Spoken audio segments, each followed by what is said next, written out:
Hello, this is Ringo Sky. Welcome to the first video on my channel. This channel will be all about No Man's Sky and potentially some other video games in the future. For my first video, we will be diving into the very complex lore of No Man's Sky and speculating on some of the questions that haven't been answered. Those questions are gonna be: how can the Abyss escape the Atlas's simulation? How can you play as, say, an autophage when you are specifically referred to by like half the characters you speak in to the storyline as an anomaly? And what some of the glyphs in No Man's Sky might actually represent. But before we get started, it should be known that this video is going to be basically all spoilers past the intro, because we will be discussing the They Who Returned and Interstellar Multitudes storyline, as well as the main quest line, the Atlas path, and the remembrance logs. So if you haven't played the quest lines I just mentioned and don't want them spoiled, then you should probably just not watch the rest of this video. But if you have already played those quest lines and just want a refresh, or if you just want everything spoiled for yourself like I did when I was playing the quest lines, then you should keep watching this video. But now to get on to our first entry on this list, and that is: how can the Abyss escape the Atlas's simulation? It is well known that the Abyss is the main antagonist of the No Man's Sky storyline, corrupting worlds and, most famously, the water of the worlds. But there's one thing about it that confuses basically every YouTuber I have seen talk about the Abyss, and that is how it can escape the Atlas's simulation. So basically, it's trying to gather all the traveler's souls into one to create one true creator, and then it escapes the Atlas's simulation. And yeah, it's kind of confusing to see how it could do that. And yes, if you didn't know, the entire No Man's Sky universe is a simulation. But it also has a limited time left, because even though it seems like thousands of years, the Atlas only has 16 minutes before it gets gobbled up by a giant black hole heading on its way to the Atlas's homeworld. So, how could the Abyss escape? Well, my point that I made for finding a solution on how the Abyss can escape is that if the Atlas is a computer, which we know it is, then that would mean that it could transmit data, because computers here, they can transmit data. So the Atlas would just take the Abyss's data, it would send it over to like maybe an automated spaceship or something, and then the Abyss could escape. But why would we need all the traveler's souls? Every theory I've come up with, and there's more coming, is that it doesn't really require the souls, but it does seem like the Atlas is, from my experience in the storyline, it's kind of mostly independent.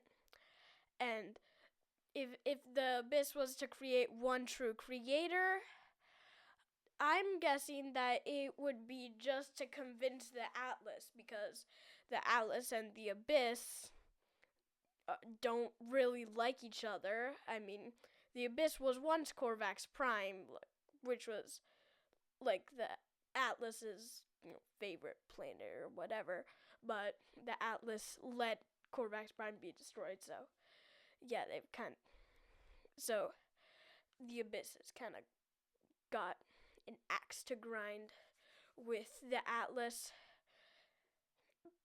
but that is not confirmed by any part of the storyline, and if it ever does get revealed, it's probably going to be a different method.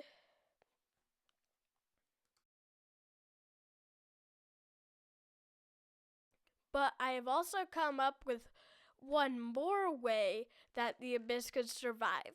This does not follow any of the information we heard, and I needed to very quickly copy the Abyss clip because I thought of this theory just as I was about to record my audio. And that is, according to physics, if you travel faster than the speed of light, you travel backward in time. Because, well, it's really complicated, but basically when you are traveling as fast as the speed of light and information, then you don't travel through the other. So, if you travel faster than the speed of light, you travel backward in time. So, in theory, if the Abyss was just loaded onto some sort of capsule and shot out as fast as the speed of light, it could outlive the Atlas's simulation forever until the Atlas's simulation would be created. So now on to our next theory, and that is, how are you referred to as an anomaly when you are specifically wearing this autophage outfit? And by the way, I came up with this mainly because I always play as an autophage and I needed a storyline canon excuse to do that. But basically, the anomalies are actually corrupted copies of the Atlas's creator. So, I think, what if they were corrupted even more? What if they are corrupted so much that they're a copy of the Atlas's creator, like their consciousness is a copy of the Atlas's creator, but were corrupted so much that they would live the life of an, say, autophage, or Korvax, or Viking, or Gek, or even another traveler, because the anomaly is a subtype of traveler. So this would give us a storyline canon excuse to say that you were always an autophage. And yes, I know it was confirmed through the 2020 weekend missions that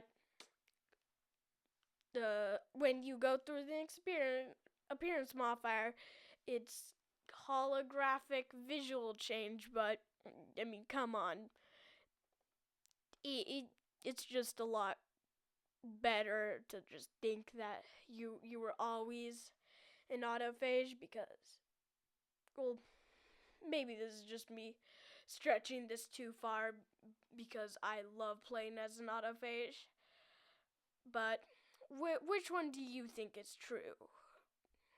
But next, we are going to talk about what I think the sunset glyph truly represents, because a lot of the glyphs seem really random, and I bet they are, like a diplodocus or a face, but sunset glyph I feel like has a lot more meaning.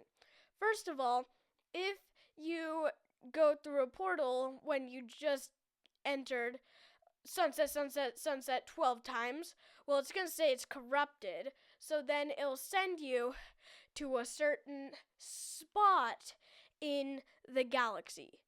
But that certain spot is special because when it says it can't load where you request it from the portal, it'll just approximate it to about 5,000 light years. But the thing about this is when you put sunset, sunset, sunset, so on into a portal, it teleports you 5,000 light years away from the galactic core. This is the easiest way to get to the galactic core, and if you've got a maxed out starship like mine, it should only take 5 jumps. And this means that the sunset glyph, because the sunset's the end of the day, so the sunset glyph could represent like the end of the galaxy, but it goes even deeper with that.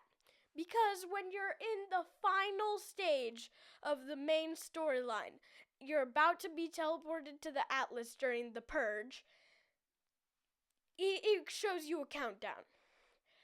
And the countdown ends with 1, and the first glyph is the sunset.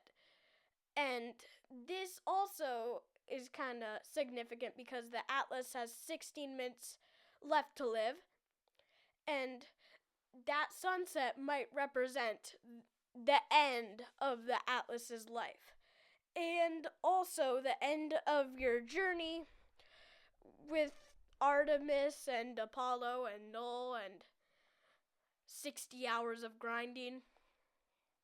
So, even though most glyphs just seem super random and drawn and put into their assigned numbers in like 1 second, or maybe a few, the sunset glyph, I feel like, actually had a bit more effort.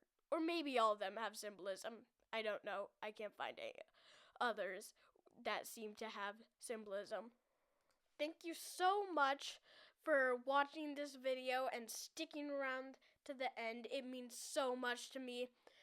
Just trying to figure out how to edit this entire thing, it took me months. So please like and subscribe, and if you're subscribed, please hype, because the smaller the channel, the more impact the hype has, and the hype will have mega impact on this. So make sure to like and subscribe, and peace.